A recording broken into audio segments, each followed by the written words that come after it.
Hello, and welcome back to another episode of Hooky Hour, where we are doing library things like picking up books off the ground. Hey, pretty neat activity. Yeah. Anyways, let's continue with our picking up books. You already know the answer. A look of pity formed in Gazelle's eyes. Enough. I never asked for her sympathy. I am here by choice. You mean you weren't banished here? No restraint, this woman. No. I came here of my own volition. I didn't care enough to elaborate, though. Picking another book off the floor, I brushed the dust off its cover. It was a gaudily decorated tome. That's a very fancy book, isn't it? But apparently, Gazelle was unable to take a hint. What's it about? I let out a sigh and opened to no page in particular, sticking the book out towards her. She was a servant and a woman. Jeez, man. There was no way she could read. Let's see here. This land is hardly suitable for cultivation. It can only produce over-sour grapes. I would probably get more out of it if I tore down the fields and made it into a market. Sounds like a lord's diary. You can read? I was caught slightly off guard after my very misogynistic allegations. It was rare for a noble woman to be able to read and write, let alone a servant. Was she truly what she claimed to be? I had someone to teach me. Well, a little. Unfortunately, I didn't quite learn spoken grammar as well. I had someone to teach me. Oh wait, no, that makes sense, damn it! No, I'm the one that didn't learn grammar! I had someone to teach me. I think it worked better if it was I got someone to teach me, but I guess had technically works, I had someone to teach me. Well, actually no, got has a completely different connotation depending on context, so. Alright, no, I had someone to teach me. Yeah, no, that makes sense. Alright, nope, I lose. I'm sorry. I'm sorry, Gazelle. And I'm sorry to the person that wrote these lines. My apologies. So, is this book any interesting? It's dull, worthless tripe. I can imagine why anyone thought it was worth binding. Tough crowd. It's not very often you get to see a lord's diary. I am rather curious what kind of things he griped about. Lord or king, what value was there in another's grumbling? There was no knowledge contained within that book, as I sat there and grumbled to myself in my inner monologue. Just emotions, unsightly scribbles.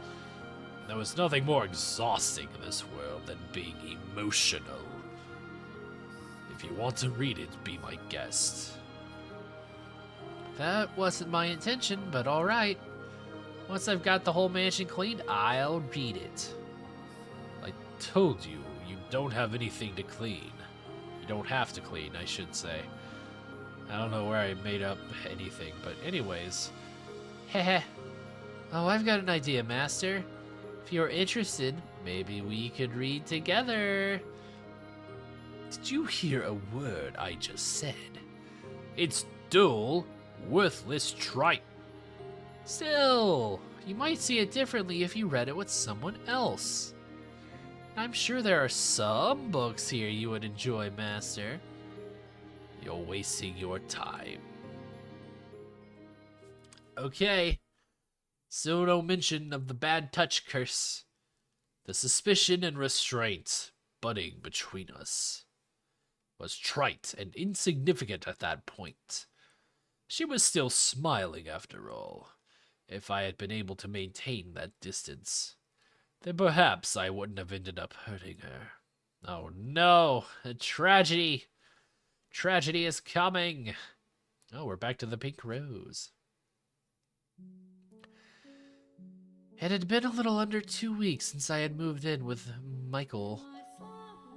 Though we lived in the same house, we rarely saw each other. On unlucky days, I wouldn't see him at all.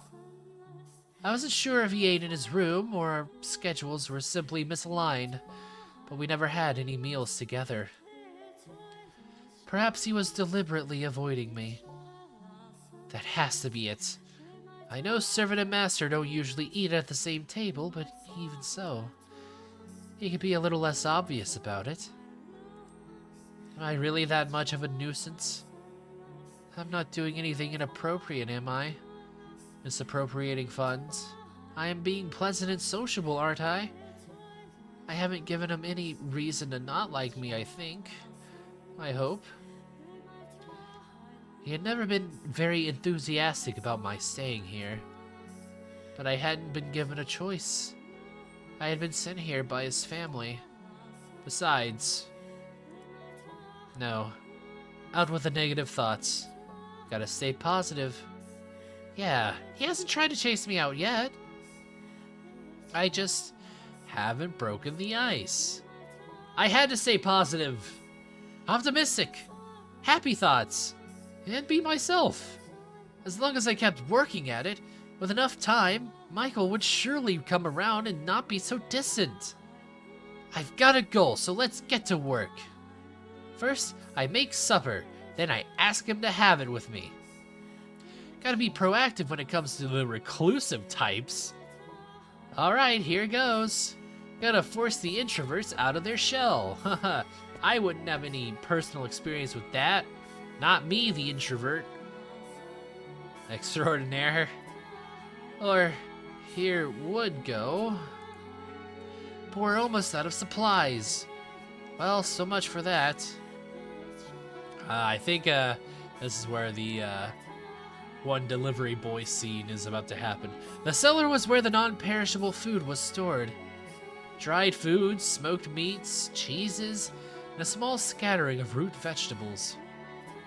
Looking at this makes me feel like a soldier holding down a castle's fortifications. Had Michael really gone 10 years on nothing but this? Hey, smoked meat sounds amazing. I would have raised the white flag long ago. He said he hadn't left the mansion at all in those 10 years. I assume he at least goes out to get supplies, right?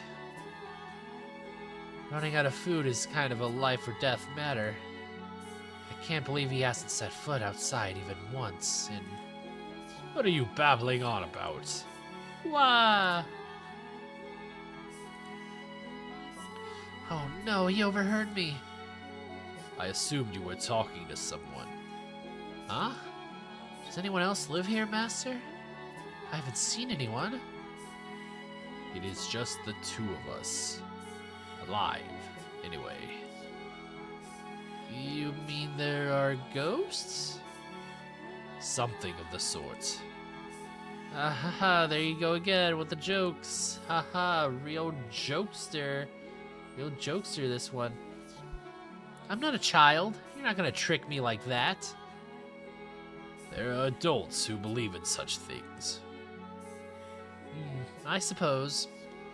But I don't really believe in ghosts or demons or curses or any of that.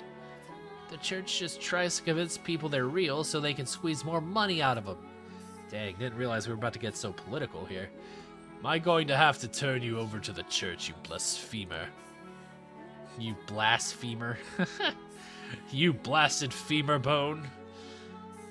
No, no. I pray every day, honest. I don't particularly care anyway. Either way, I'm returning to my chambers. What? Already? He didn't, come down for food? I only came down because I heard voices. So, keep it down. Moment. Please just wait a second. What? Our stores are almost empty. What do you normally do when you need more food? I'll happily accompany you on a trip to the market. Already? That was fast. There are two of us. I really don't eat that much, do I? In the dim light, it was difficult to make out Michael's expression, but I thought I could see a tinge of annoyance on his face. Hold your ground, Gazelle. You said you wanted to get closer to him. Ah, is that a parsnip? Michael was holding out a tangled ball of roots. The reason I asked was because the parsnip looked like it was on the verge of total decomposition.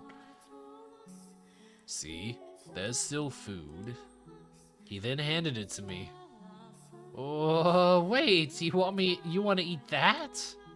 It's clearly seen better days. You're going to get sick. Or are you telling me you can survive on rotten vegetables? Of course I won't eat it. I just figured you were hardy enough to survive. What do you think I am? No, he is definitely a jerk. Or that the resulting diarrhea might reduce your appetite.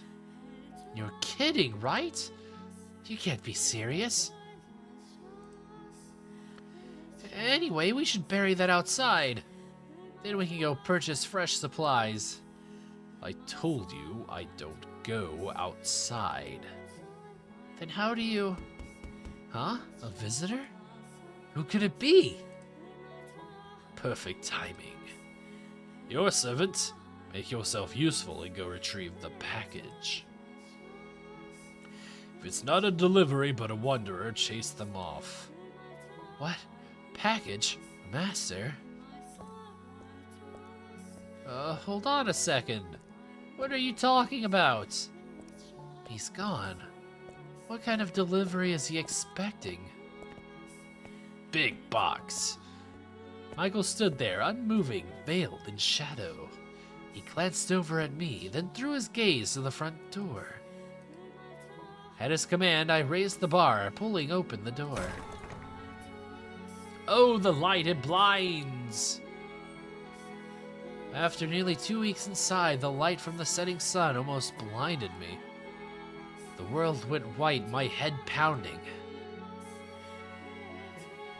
Same. After a few moments of intense blinking, my eyes acclimated themselves to the evening sunlight. There was no one outside, only a crate easily large enough to fit a child. Is this the package, Master? I turned back to face Michael, but he wouldn't meet my eyes, though it seemed like he was avoiding looking at the light than at me. He's starting to seem more and more like a vampire. Not that I believe in vampires, of course, haha, I would never. Regardless, I pray there's nothing bad in here. Ugh, that's heavy. Master, could I get some help? Gee, thanks. I am a servant, admittedly, but this is a lot to ask of just one girl. A little help would sure be nice. Once it's inside, close and bar the door. He said dispassionately, his head still turned toward the darkness. As you wish, Master. Alright, now that we got this package secure, we will pick up next time on Hooky Hour. We will pick up the package again, I guess, and move it into somewhere in the mansion. So until then, I will see you. Bye.